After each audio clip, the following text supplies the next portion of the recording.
नमस्कार मंडळी. आता सध्या लग्नसराई चालू आहे ना, म्हणून मुद्दाम मी असा व्हिडिओ बनवलेला आहे. तर जे विवाह मेळावे असतात म्हणजे प्रत्येक समाजाचे असतात आणि एक हॉलमध्ये वधूवरांना बोलवलं जातं, त्यांचे फोटो लावले जातात आणि तिथे त्यांना समोरासमोर आपली स्थळं सगळी बघायला मिळतात. तर असंच ही फसवणूक झाली होती अशीच माझ्याबरोबर. ती मी तुम्हाला सांगते की मुलींची फसवणूक अशी कशी होती. आता स्वतः संस्थेवाले करत नाहीत, या संस्थांमध्ये ना कुठून तरी अनोळखी लोक घुसतात. तसं आमच्याबद्दल झालं होतं. तर आम्ही सुद्धा माझ्यासाठी स्थळ बघण्यासाठी माझे आई पप्पा आणि आम्ही 3 जण गेलो होतो. तर एक व्यक्ती आमच्या समोर आला. तो म्हणाला, मला तुमचं प्रपोजल आवडलेलं आहे, पण मी ह्या संस्थेत माझ्या बहिणीसाठी आलो आहे आणि सध्या माझं लग्न नाही करायचं आहे. मी 1-1.5 महिन्यानंतर मी माझं तुम्हाला सांगेन. माझ्या बहिणीचं लग्न आता मला सध्या जमवायचं आहे. आम्ही नाव मुलीचं विचारलं होतं, म्हणजे त्याच्या बहिणीचं नाव विचारलेलं होतं.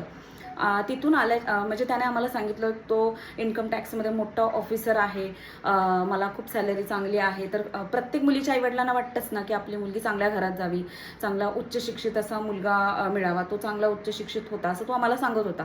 नंतर आम्ही घरी आल्याच्या नंतर आईने वडिलांनी त्याला 1 महिनाभर फोन केले, पण तो आमचा ना फोन कट करायचा, नेहमी कट करायचा. तर आम्हाला असं काहीतरी वेगळा डाऊट आला की हा व्यक्ती आपल्याला फसवतोय. मग त्याच्यामुळे आम्ही काय केलं, थोडंसं डोकं लावलं. आता हे माझंच प्लॅनिंग होतं. मी माझ्या मावस बहिणीला त्याचा नंबर दिला आणि म्हटलं या व्यक्तीला फोन करायचा आणि याला एवढंच म्हणायचं, तुला पर्सनल लोन पाहिजे का, विदाऊट इंटरेस्ट तुला आज आम्ही 1 लाख रुपये लोन देऊ शकतो. तर तू तुझे जे पेपर असतील ना ते घेऊन ये आणि आपण पुढचं काही ते बघू. मग तिने सायन्स स्टेशनला त्याला बोलवलं आणि तिला मी सांगितलं होतं, त्याला बोलताना असं बोलायचं, तुझी बायको कुठे जॉबला आहे का, तर तिचे पेपरसुद्धा दे. तर तो म्हणाला, हो माझी बायको जॉबला आहे. तिथेच तो फसला. माझी बायको जॉबला आहे आणि तिचे पेपरसुद्धा मी घेऊन येतो आणि मला सध्या पर्सनल लोनची खूप गरज आहे. तो सायन्स स्टेशनला आला, त्याने सगळे त्याचे पेपर त्या माझ्या बहिणीकडे दिले. अशा प्रकारे ना फसवणूक मुलींची होऊ शकते. माझ्या बहिणीने त्याला चांगला धुतला होता त्या टायमिंगला. आम्ही त्याच्या घरी वगैरे गेलो नाही, कारण एखाद्याचा संसार मोडणं आपल्याला नाही जमत. आम्ही तो विषय तिथेच बंद केला.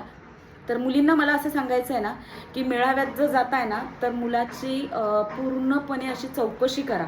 आता हा व्यक्ती तिथे म्हणजे मुलगा म्हणून आला नव्हता की एका मुलीचा भाऊ म्हणून आला होता.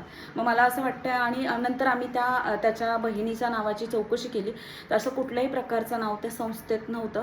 अशा प्रकारे ही फसवणूक होती. आम्ही वेळेत सावध झालो. तसंच तुम्ही सुद्धा व्हा. माहिती जर इन्फॉर्मेटिव्ह वाटली असेल ना तर व्हिडिओला लाईक करा, शेअर करा आणि चॅनलला सबस्क्राईब करा.